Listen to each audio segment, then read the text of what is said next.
Avant d'arriver au centre d'accueil, entre ma fille et moi, ça ne se passait pas bien du tout. Donc ma fille était très attachée à moi, elle était vraiment gentille, elle était toujours une enfant agréable en fait. Mais c'est moi qui avais un problème. J'avais eu beaucoup de problèmes avec son père et on s'était séparés. Et du coup, j'avais vraiment une haine, mais vraiment une haine. Je ne voulais plus entendre parler de lui, je ne voulais plus le voir. Et comme ma fille, elle ressemblait beaucoup à son père, j'ai vraiment reporté toute cette haine sur elle.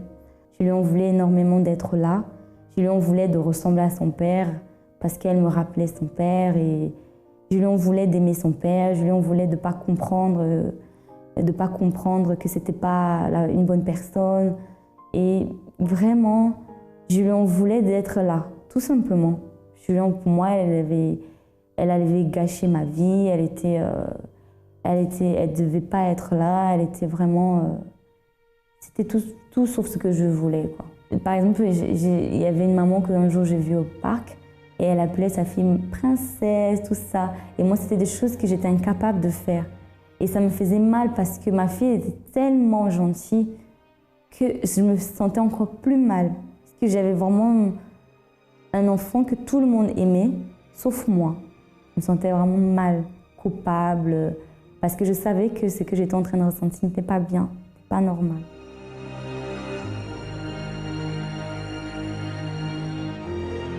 Alors quand je suis arrivée au centre d'accueil, j'ai commencé à faire le propos pour la famille qu'on faisait tous les dimanches. Je présentais l'album et je priais beaucoup pour ma famille. Franchement, je priais vraiment beaucoup et je voulais aussi résoudre ce problème avec ma fille.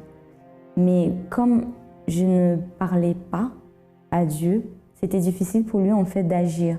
Je disais juste, je demandais de bénir, mais il fallait d'abord que moi-même je comprenne et que j'avoue à Dieu que j'avais un problème intérieur. J'ai parlé avec Dieu, j'ai beaucoup pleuré, j'ai pris beaucoup d'attitudes. Par exemple, je me forçais à l'appeler avec des noms gentils. Voilà, je me forçais vraiment de temps en temps à aller au parc, faire des choses que je n'aimais vraiment pas. C'était pas naturel au début, c'était vraiment pas naturel, mais j'ai pris des attitudes. Alors aujourd'hui avec ma fille, c'est vraiment différent. C'est-à-dire, c'est moi qui ai changé, parce que ma fille, elle est restée la même personne, toujours gentille, toujours agréable à vivre et tout. Mais ça a vraiment changé, c'est-à-dire qu'on a plus de moments ensemble. Et voilà, on a vraiment cette complicité. Elle est ma meilleure amie, elle est petite, mais elle est ma meilleure amie. Et moi, je suis sa meilleure amie. On se soutient dans la foi. Elle m'a beaucoup aidée dans les moments difficiles que j'ai passés. Quand elle a besoin de moi, je suis là. Ça n'a plus rien à voir avec ce que c'était. On s'entend vraiment très bien. Avec son papa, ça va aussi bien. On n'est plus ensemble, mais il y a vraiment une harmonie, il y a la paix. On est devenus tranquilles. Si elle a besoin de lui parler, moi, je lui donne le téléphone. Il n'y a pas d'explication. Je la comprends. Je trouve qu'elle est belle, qu'elle est magnifique, que je suis fière d'être sa mère. Je sais pas, c'est un ange, c'est une merveille de Dieu. Je suis vraiment fière d'elle. On va aller de l'avant et on va aider d'autres personnes qui traversent peut-être les mêmes choses. Le centre d'accueil, c'est mon soutien, c'est mon église. Je vous salue tous, chers amis, et vous souhaite la bienvenue dans cette émission de France en direct. L'émission où vous aurez l'opportunité de découvrir des personnes qui étaient dans la souffrance et qui aujourd'hui, à travers la foi intelligente, placée dans le Dieu vivant, ont pu changer leur histoire de vie. Je dirais que ces personnes ont pu réécrire leur histoire. Des personnes qui étaient destinées à la souffrance, qui ont changé, je dirais, leur futur parce qu'elles ont cru qu'il était possible de vivre une nouvelle vie. Le message avec lequel nous venons aujourd'hui, c'est justement celui-là. C'est que votre vie, elle peut changer. Peu importe ce que vous vivez comme situation, peu importe ce que vous affrontez en ce moment comme difficulté, et même si autour de vous, personne ne croit que les choses peuvent changer pour vous, nous croyons. Et c'est la raison de cette émission. Lorsque la personne est désespérée, elle finit par se laisser aller, ou elle finit par prendre des attitudes qui apportent encore plus de problèmes, plus de situations qui l'entraînent encore plus bas dans la souffrance.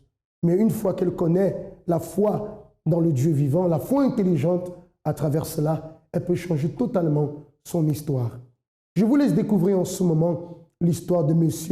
Labani, qui a connu les profondeurs de la souffrance, mais qui aujourd'hui s'est complètement restauré. Sa vie a été totalement restaurée parce qu'il a cru. Découvrons son histoire, son témoignage. Comment était votre vie? Elle était complètement détruite. J'avais beaucoup de problèmes. J'étais vicié dans l'alcool, drogue. J'étais aussi dealer, vol. De vent? Toutes sortes de vols. J'avais tout fait. J'ai fait que ça. Du matin jusqu'au soir, j'ai fait que ça. Vous savez le bien que le centre d'accueil a fait? Ce n'était pas le centre d'accueil, qui ça, des gens qui étaient ici étaient déjà voulu aussi. Hein? Qu'est-ce que l'Église a fait? L'Église a sauvé beaucoup de personnes, non seulement lui, mais beaucoup de personnes qui étaient peut-être allées être victimes de ça. Vol, votre vie détruite. Célibat aussi. J'ai vie sentimentale détruite, vie spirituelle détruite. Dans la semaine, 2 ou 3 fois chaque nuit, il y a quelqu'un qui vient prendre la m'étouffer. Je n'arrive pas à respirer, je n'arrive pas à crier. Presque chaque nuit, c'était comme ça. La mort. La mort, voilà. Vous m'avez dit une fois que vous avez pensé au suicide. À un moment donné de ma vie, j'avais tellement de problèmes, j'avais la haine aussi contre beaucoup de personnes. J'ai pris la décision de suivre un groupe armé. Chaque week-end, je partais voir un ami, on buvait ensemble parce que j'étais aussi vicié dans l'alcool. J'étais, je peux dire, Aussi, vicié dans le... C'est ça le plus grand problème que j'avais. Alors, chaque week-end, on s'assied ensemble pour boire. Une fois, je suis rentré, il m'a tendu un semeur. Il m'a dit, j'ai trouvé dans ma boîte aux lettres, parce qu'il me voit, des fois, je suis intéressé à lire la Bible, je cherche. Il m'a jeté comme ça un semeur, il m'a dit, viens, peut-être tu vas dire que tu aimes ça.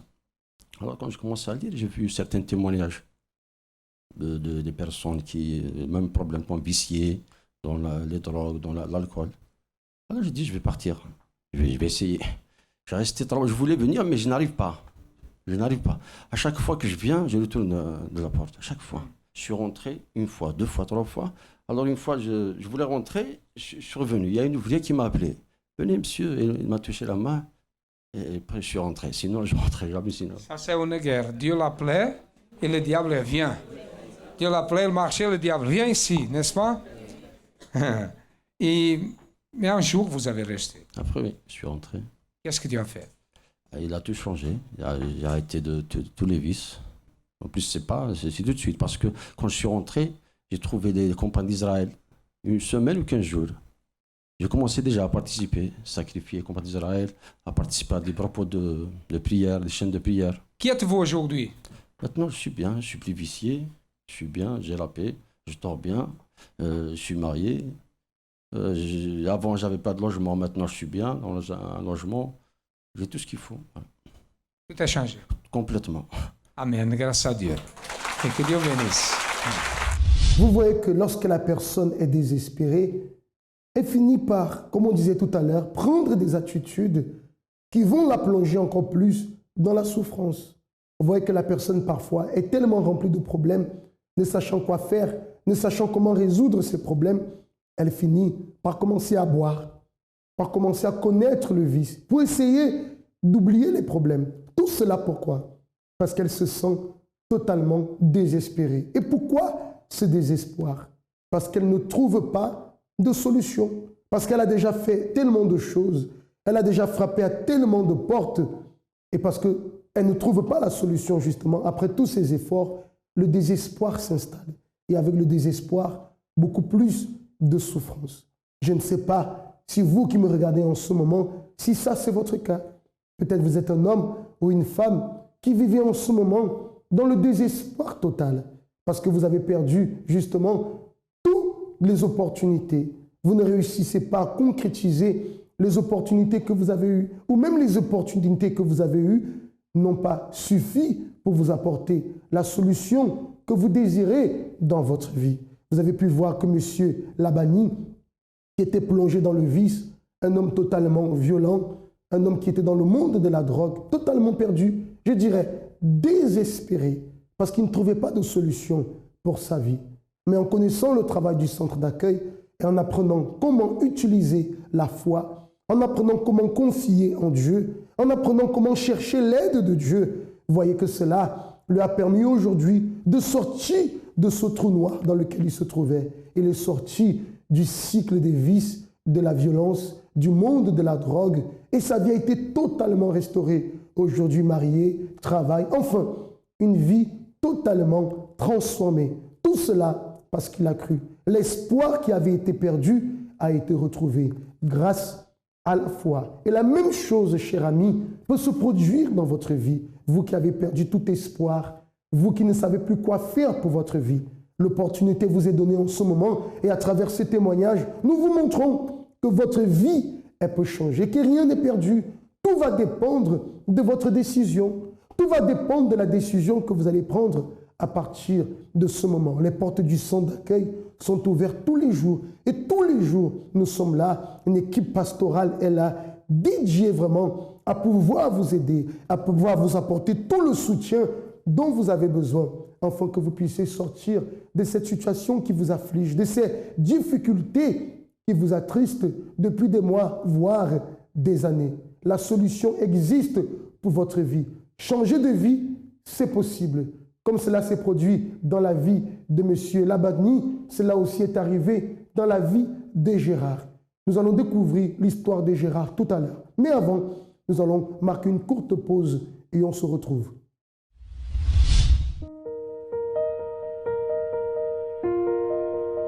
Le véritable amour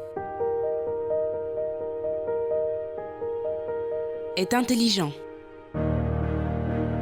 L'amour n'est pas une émotion. C'est un total sacrifice. L'amour prend son temps.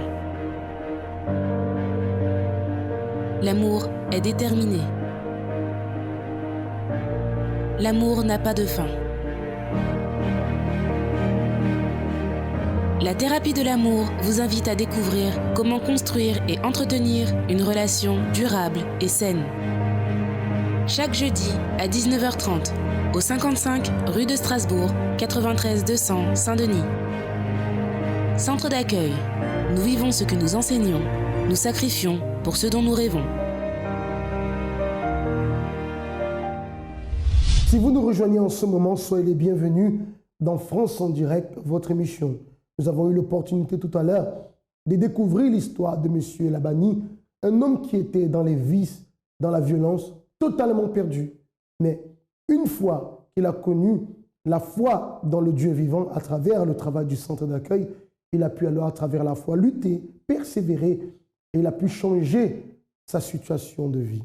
Nous allons voir en ce moment l'histoire de Gérald. Gérald qui était un jeune homme qui vivait totalement troublé parce qu'il manquait de confiance en lui. Et ce manque de confiance l'amenait à s'inventer une vie. Je vous laisse écouter de ses propres paroles. Alors moi, avant d'arriver au centre d'accueil, déjà j'ai vécu une enfance comme tous les enfants, dans la joie, et mes familles unies, dans la bonne humeur. J'avais pas de problème, aucun souci. Et vers l'âge vers mes 10 ans, 10-9 ans, mes parents se sont divorcés. Et donc là, à partir de là, ça a commencé à être chamboulé à l'intérieur de moi, dans ma tête. Je ne comprenais pas en fait comment mes parents avaient pu me faire ça en fait. C'est comme si ils avaient fait ça contre moi. Et là, j'ai commencé à me renfermer sur moi-même.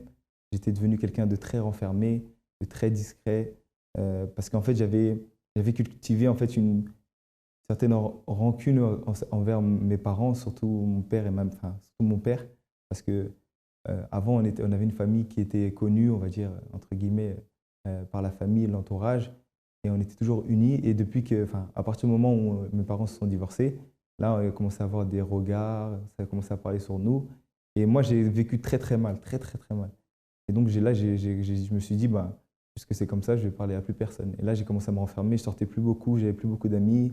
J'étais vraiment solitaire.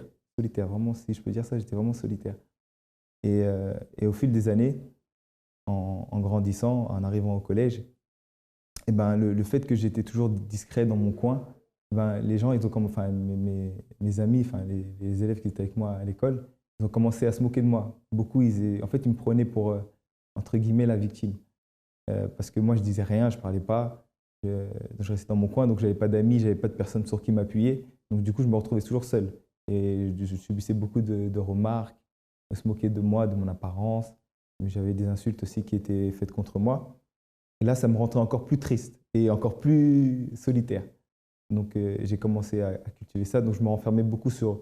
À l'époque, c'était les jeux vidéo. Donc au lieu de passer mon temps avec mes amis, j'étais renfermé à la maison en train de jouer aux jeux vidéo toute la journée.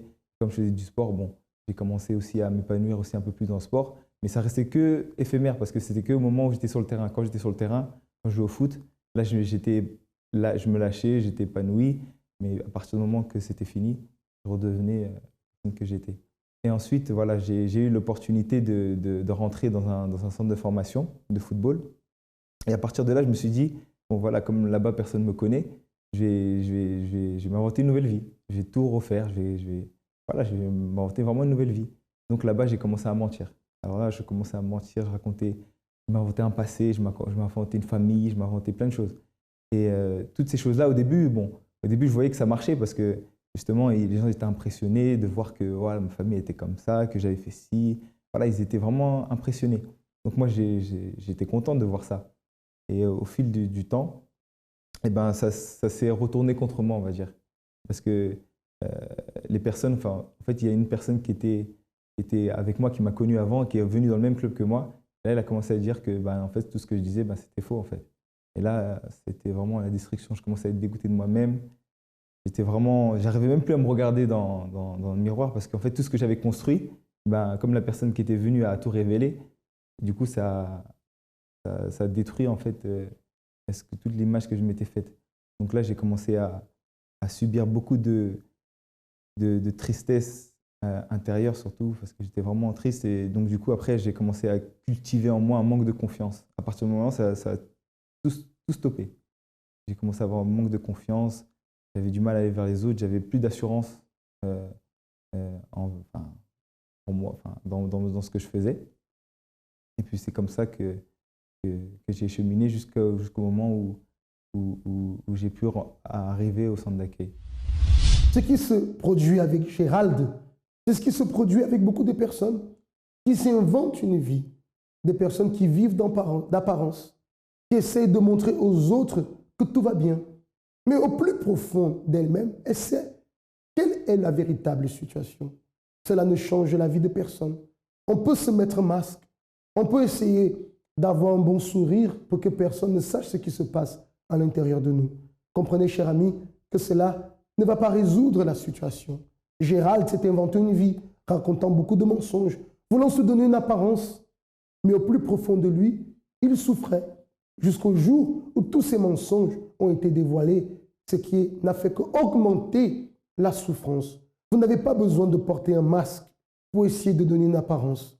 Ce que vous avez besoin de faire, cher ami, si jusqu'aujourd'hui, vous avez vécu avec un masque, en essayant de montrer aux autres que tout allait bien, c'est de prendre une décision. La décision d'être sincère avec vous-même, reconnaître que rien ne va et de chercher de l'aide. Et en ce moment, nous vous tendons la main pour vous tirer de cette situation. Peut-être personne autour de vous ne vous tend la main. Peut-être personne autour de vous ne vous fait comprendre que les choses peuvent changer parce que justement, personne n'a la solution pour vous. Mais nous avons la solution qui va vous aider à sortir de cette vie d'apparence, à lutter et avoir la vie que vous désirez véritablement. Continuons à écouter le témoignage de Gérald. Voilà, donc ensuite, j'ai fait la rencontre de ma future femme, de ma future épouse. Et au début, tout allait bien. Je pensais même que, comme tout allait bien au départ, je pensais même que ça allait pouvoir me redonner cette joie, me redonner ce bonheur, que j'allais pouvoir, à travers cette relation, reconstruire, rebâtir ma vie et puis surtout mon intérieur. Et puis, on a commencé à faire des projets ensemble et on a pris la décision de s'installer ensemble. Donc, on avait vécu ensemble, mais au début, tout allait bien et c'est au fil du temps, ça a commencé à se détériorer entre nous. Il y avait dispute sur dispute. Au lieu de m'aider comme je pensais au début que ça allait faire, ça m'a détruit, ça m'a enfoncé encore plus parce que je me posais des questions, j'avais toujours des doutes, des soucis dans la tête. Et vraiment, vraiment, c'est ce moment-là que je pensais allait pouvoir être l'oxygène. Le moment d'oxygène, ça m'a donné encore plus de problèmes. Ensuite, ma mère m'a invité au centre d'accueil. Et à partir du moment où j'ai commencé à venir, au début, je venais juste pour découvrir, pour voir un peu comment c'était. Elle me parlait du centre d'accueil, tout ça, parce qu'elle a pu avoir des transformations dans sa vie. Donc, j'ai commencé à venir et je voyais que ces paroles me faisaient du bien. Et là, j'ai commencé à me poser des questions sur moi-même, sur ma vie. Et là, j'ai commencé à pratiquer, à m'investir, à écouter, à essayer de comprendre vraiment ce que Dieu pouvait faire pour moi. Et là, petit à petit, j'ai pris la décision de me lancer. J'ai commencé à faire des propos, je venais régulièrement. Ensuite, quand j'ai déménagé, je commençais à venir régulièrement. Et là, j'ai commencé à faire des propos. Le mardi surtout, c'était le mardi, le lundi et le vendredi. J'ai commencé à faire ces chaînes de prière pour pouvoir voir justement un changement, une transformation de ma vie. Et puis, est arrivé le moment de la campagne d'Israël. Et là, j'ai vu pour moi une opportunité de tout changer, de tout transformer dans ma vie, de repartir vraiment du bon pied. Et là, à partir du moment où j'ai saisi cette opportunité, là, ma vie a commencé à changer. À travers le résultat de cette campagne, la transformation s'est faite totalement. Dans son désespoir, vous voyez qu'il a essayé, à travers sa vie sentimentale, de trouver la paix, de trouver la tranquillité. Et même ainsi, ce qui allait être pour lui une bouée de sauvetage est devenu un élément qui l'enfonçait encore plus. Pour dire que la solution ne se trouve pas dans la résolution d'un problème. La solution se trouve en Dieu. Dieu peut vous aider à résoudre votre situation. Si et seulement si vous prenez la décision de le chercher, vous prenez la décision de mettre en pratique les directions qui vous seront données par sa parole. Nous ne sommes pas ici en train de vous parler d'une religion, mais à peine de vous montrer le chemin pour que vous puissiez obtenir une nouvelle vie. C'est ce qui est arrivé dans la vie de Gérald lorsqu'il a connu le centre d'accueil, invité par sa mère. Au plus profond de lui, il y avait un désir, le désir vraiment de changer de vie, d'où il a pris la décision alors de mettre en pratique ce qu'il recevait comme conseil, lui et sa compagne. Et les deux se sont investis dans la foi à travers les prières, les différents propos que nous faisons ici au centre d'accueil. Et aujourd'hui, vous allez découvrir ce qui est arrivé dans leur vie. En fait, pour moi, la campagne d'Israël, ça représente un moyen de pouvoir à chaque fois franchir une étape, un palier dans ma vie. Dans ma vie, c'est ça en fait. Parce que depuis que j'ai participé à la campagne, à chaque fois qu'il y a une campagne qui se passe, je vois que ma vie évolue. Ma vie change, est différent. Et pour moi, c'est ça. Ça représente un moyen pour moi de franchir un palier. Voilà, et tous les propos que j'ai pu faire, toutes les campagnes, toutes les actions que j'ai pu faire pour vraiment changer ma vie a été bénéfique pour moi parce que maintenant, tout ce que j'ai pu apprendre, tout ce que j'ai pu faire, ça m'aide maintenant dans mon quotidien et maintenant, je suis épanoui dans ce que je fais. Ma vie, j'ai des projets, ma vision a changé. Maintenant, j'ai des objectifs grands et que je me bats tous les jours pour atteindre et que je sais que je vais réussir à atteindre. Le centre d'accueil, pour moi, vraiment, si je peux dire, c'est vraiment une nouvelle vie. Ça représente ça. C'est là que j'ai vraiment commencé à vivre par rapport à ce que j'étais, pas d'apparence, pas ceci, et à accepter ce que j'étais et de voir la valeur que j'avais. Pour moi, ça représente vraiment ça. C'est le changement, la transformation, de nouvelle vie, de nouveau départ. Si j'avais un conseil à donner aux personnes qui écoutent, c'est vraiment de vraiment saisir chaque message, chaque direction qui est donnée, parce que peut-être qu'au départ, on a l'impression que c'est difficile parce qu'on doit tout changer, nos habitudes, ça demande beaucoup d'efforts de notre part, mais au final, quand on fait ça, on se rend compte qu'au final, le résultat qu'on a, il est fort, il est grand, et même au-delà de ce qu'on pensait au départ. Donc, vraiment, si j'ai un conseil à dire, c'est donnez-vous, lancez-vous, et vous verrez qu'il y aura changement. D'une vie de tristesse, il a commencé à connaître le bonheur. De cette vie de conflit, ce sentiment de haine qu'il avait envers ses parents, il a pu donner le pardon. De ces conflits qu'il y avait dans sa vie sentimentale, aujourd'hui, il a pu trouver le mariage, une complicité profonde. Enfin, une vie totalement restaurée. Intérieurement, lui qui manquait de confiance en lui, lui qui portait cette tristesse, a été totalement débarrassé de cela. Vous voyez que la solution existe. Vous voyez que lorsque la personne cherche, reconnaît qu'elle a besoin d'aide et qu'elle s'investit vraiment en luttant, en persévérant, la solution existe. Vous allez me dire, mais moi j'ai déjà lutté, moi j'ai déjà cherché et je n'ai pas trouvé la solution. Vous avez cherché à votre manière. Je ne vous condamne pas. Ce que j'essaie de vous faire comprendre, c'est que le chemin de la foi va vous conduire à trouver le bonheur que vous désirez. Mais la décision dépend uniquement de vous. C'est la raison pour laquelle les portes du centre d'accueil sont ouvertes tous les jours. Et si vous désirez notre aide, vous qui reconnaissez que vous avez besoin d'aide et qui n'acceptez plus vivre dans la souffrance, vous qui voulez vous en sortir, alors je vous invite à noter en ce moment le numéro de téléphone qui s'affiche sur le bas de votre écran. Le 01 53 35 85 12. Vous pouvez nous appeler et vous aurez alors les coordonnées du centre d'accueil qui se trouve le plus proche de chez vous. Pour vous qui êtes sur Paris, nous sommes situés au 254 rue du Faubourg Saint-Martin dans le 10e, métro Stalingrad pour la ligne 5 ou alors le métro Louis Blanc pour la ligne 7. Mais appelez ce numéro de téléphone 01 53 35 85 12 et vous obtiendrez toutes les informations dont vous aurez besoin, avec la certitude qu'une nouvelle vie vous attend. Lorsque vous arrivez au centre d'accueil, venez en croyant vraiment que quelque chose de merveilleux va se produire pour votre vie. Sur ce, mes amis, je vous souhaite de passer de très bons moments et on se dit à très bientôt dans une nouvelle émission de France en direct.